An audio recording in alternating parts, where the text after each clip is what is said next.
아마 많은 분들이 태국이라는 나라를 떠올리면 마사지, 외국인 노동자, 농촌 총각과의 국제결혼 등등 그다지 유쾌하지 않은 것들이 떠오를 겁니다. 하지만 한국과 태국은 그러한 우리 기억보다 훨씬 더 길고 오래된 인연을 이어오고 있습니다. 어떤 자는 윗도리를 벗었고 높은 자는 흰천으로 머리카락을 감췄다. 세 번을 통역해야 그 뜻이 전달됐다. 1391년 음력 7월의 일이다.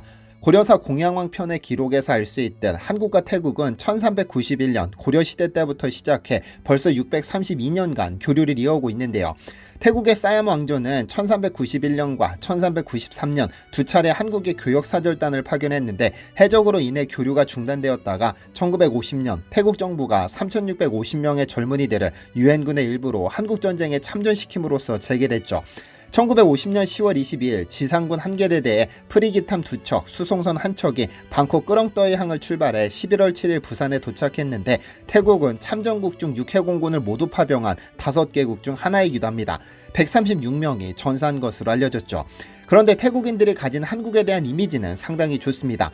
부패 정권 퇴진을 위한 시위가 태국에서 벌어졌을 때 시위 현장에 연단에 선 한 연사는 한국은 대통령의 아들도 잘못한 것이 있으면 감옥에 가는 나라다. 우리도 한국을 배워서 깨끗한 나라를 만들어야 한다고 주장하기도 했고 태국인들이 가장 배우고 싶은 나라 중 하나가 한국이라고도 하죠.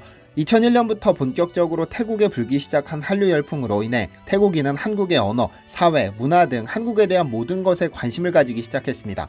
한류 열풍과 함께 정보화 시대에 들어서면서 세계 모든 나라 사람이 더 가까워지고 태국과 한국의 교류 또한 더 이상 국가적인 차원뿐만 아니라 사회나 문화 등 시민 개인적 차원까지 확대됐죠. 그런데 얼마 전 태국에서 흥미로운 연구 결과가 발표됐습니다. 태국 국립대 마히돈대의 한 연구팀은 소프트 파워, 어떻게 하면 큰 효과를 낼 수 있을까를 주제로 설문조사를 실시했습니다. 그 결과 문화 분야에서 태국에 영향을 미치는 나라로 한국이 5점 만점에 3.92점으로 1위를 차지했고 중국, 일본, 미국, 영국이 그 뒤를 이었습니다. 문화는 물론 패션, 라이프 분야에서도 한국이 가장 큰 영향을 미치는 것으로 조사됐고 예술, 문학 분야에서도 3위로 조사되는 등 전 분야에서 상위권에 올랐는데요. 주지하다시피 태국은 한국을 롤모델로 삼아 소프트 파워 강화에 힘쓰고 있고 정부 차원에서 한국 따라잡기에 나서고 있으며 언론에서는 연일 한국의 소프트 파워에 관한 분석이 실립니다.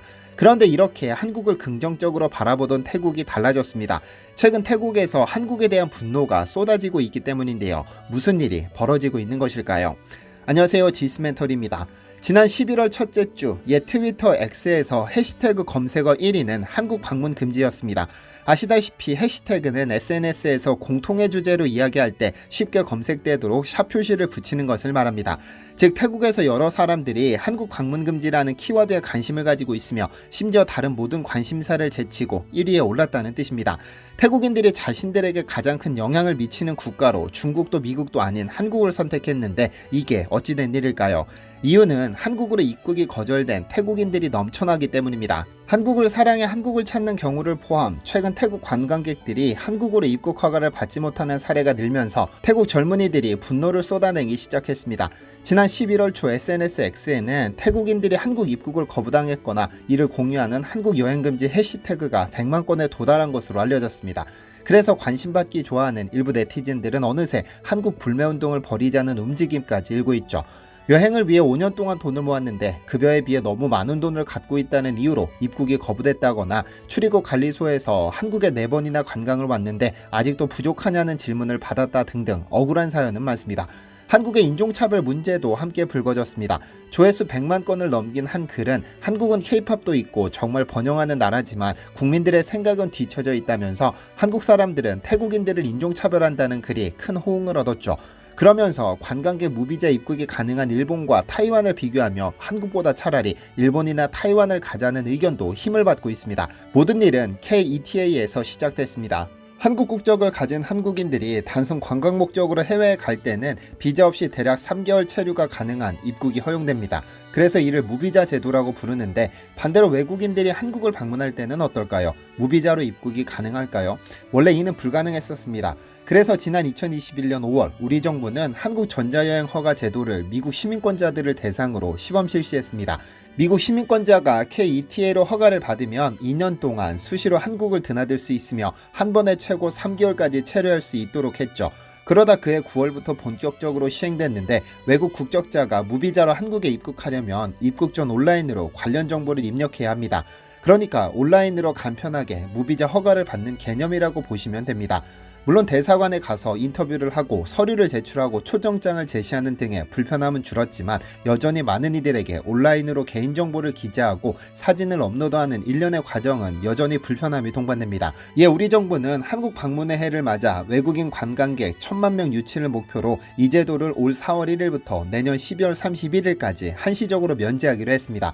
그리고 네덜란드, 노르웨이, 독일, 미국, 영국, 일본, 프랑스, 호주 등등 입국자 수는 많지만 입국 거부율이 낮은 총 22개국을 면제 대상 국가로 지정했는데 여기에서 태국은 빠졌습니다. 즉 태국과 한국은 1981년부터 비자 면제 협정을 맺고 있기 때문에 태국인이 현지에서 온라인으로 KETA를 신청할 수 있고 허가를 받으면 한국에 입국할 때 입국 신고서 작성이 면제되고 전용 심사대를 통해 신속하게 입국은 가능은 합니다. 다만 위 22개 KETA 면제 대상 국가에 빠져 있는 것이죠.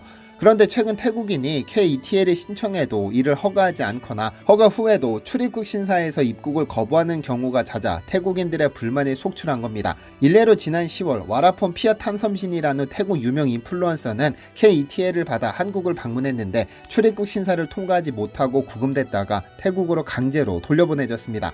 그가 SNS에 지금껏 10번 넘게 한국을 여행했는데 이번에는 아무런 설명도 듣지 못하고 구금당한 뒤 추방당했다고 올렸고 이것이 도화선이 되어 너도 나도 관련 경험을 공유하기 시작한 겁니다.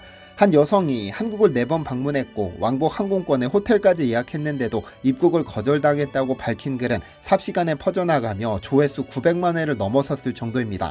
그간 한국을 가장 좋아하는 나라로 꼽아온 태국에서 이번 사태로 반한 감정이 싹트기 시작한 겁니다. 일부 네티즌들은 태극기에 한국 여행 금지라는 문구를 적은 사진을 업로드하거나 한국이 태국을 차별하면 우리도 한국 관련 소비를 멈추자며 불매운동 조짐까지 보이고 있죠. 상황이 심각해지자 태국 정부까지 나섰습니다. 세타 타위신 태국 총리가 한국에서 태국인들이 계속 입국 거부되는 문제를 거론하며 외교부 차관과 논의하겠다고도 했죠. 한 현지 매체는 사랑에서 증오로 태국인들이 한국에 등 돌린 이유라는 기사에서 태국인 불법 체류자들이 많아지며 생긴 문제라 짚으면서도 이미 여행 비용을 낸 합법적인 관광객까지 출입을 거부당하는 사례가 생겨나는 것은 문제라고 지적했는데요. 그런데 이 분석이 상당히 의미 있습니다. 왜냐하면 실제로 한국에는 어마어마한 숫자의 태국인 불법 체류자들이 있기 때문이죠. 이러한 태국 관광객 불어 논란이 일자 법무부는 지난 3일 보도자료를 내고 불법 체류자 문제를 지적했습니다. 실제로 지난 2022년 말 기준 한국에 불법으로 체류 중인 외국인은 총 41만 1270명인데 그중 태국인이 14만 7481명으로 35.9%를 차지하며 1위를 기록했고 베트남, 중국이 뒤를 그런데 매년 태국인의 불법 체류자 수는 늘고 있는 상황입니다. 특히 코로나 기간 일자리를 잃은 태국인들이 하늘길이 열린 후 한국 농촌으로 몰려왔는데 어떤 기간에는 불법 입국한 노동자 수가 합법적인 관광객 수를 앞지르기도 했죠.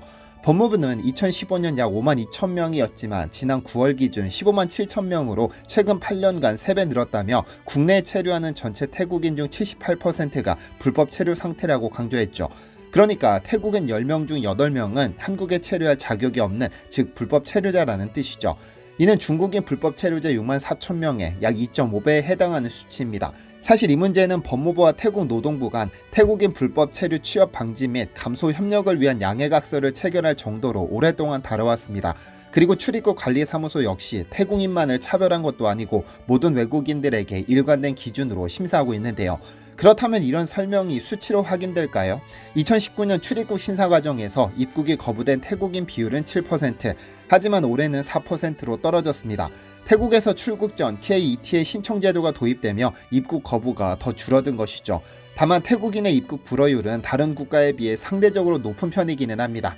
왜냐면 위에서 설명했듯 8년간 불법 체류자가 3배 증가했고 한국에서 불법 체류자 수 부동의 1위가 태국이니까요. 하지만 이번 문제가 된 것은 합법적으로 절차를 밟고 한국에 오고 싶어 하던 선의의 관광객까지 피해를 보고 있다는 것이 핵심인데 이 역시 법무부는 명쾌하게 답변했습니다. 가령 한국을 여러 번 방문했는데도 갑자기 입국이 거부됐다는 사안의 경우 영리 목적을 위해 국내에 체류한 정황이 있었을 거라고 설명했습니다.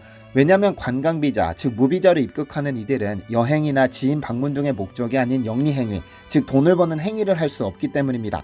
관광 목적으로 입국한다면 당연히 비자가 면제되어야 하지만 돈을 벌기 위해 한국을 방문하는 것이라면 관련 비자를 취득하는 것이 상식이니까요. 또한 90일을 꽉 채운 후 자주 입국하는 경우 불법 취업의 가능성도 있습니다.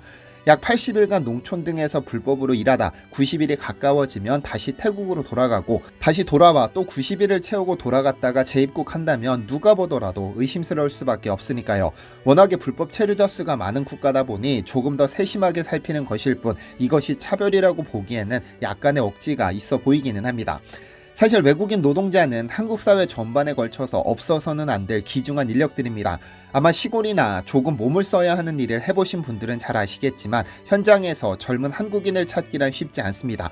힘들고 어려운 일을 기피하는 현상이 뚜렷해졌고 농사는 지어져야 하고 공사는 진척되어야 하며 공장은 가동되어야 하는데 일 잘하는 한국인들이 없으니 젊고 힘 좋은 외국인들이 그 일을 대신해주고 있습니다. 아마 지금 당장 외국인 노동자들이 전부 빠져버리면 1개월 안에 우리나라 경제는 혈관이 막히듯 아예 돌아가지 않을 가능성이 큽니다. 외국인 노동자들이 한국인들의 고급 일자리를 빼앗아가는 것은 아니고 한국인들이 기피하는 일을 해주고 있기 때문에 고마운 인력입니다. 다만 이 과정에서 정상적인 체류가 아니라 불법으로 체류하고 있다면 당연히 제재하는 것이 맞고 입국을 불허하는 것이 맞습니다. 앞으로 이 문제를 해결할 묘수가 나타나길 기대합니다. 시청해주셔서 감사합니다.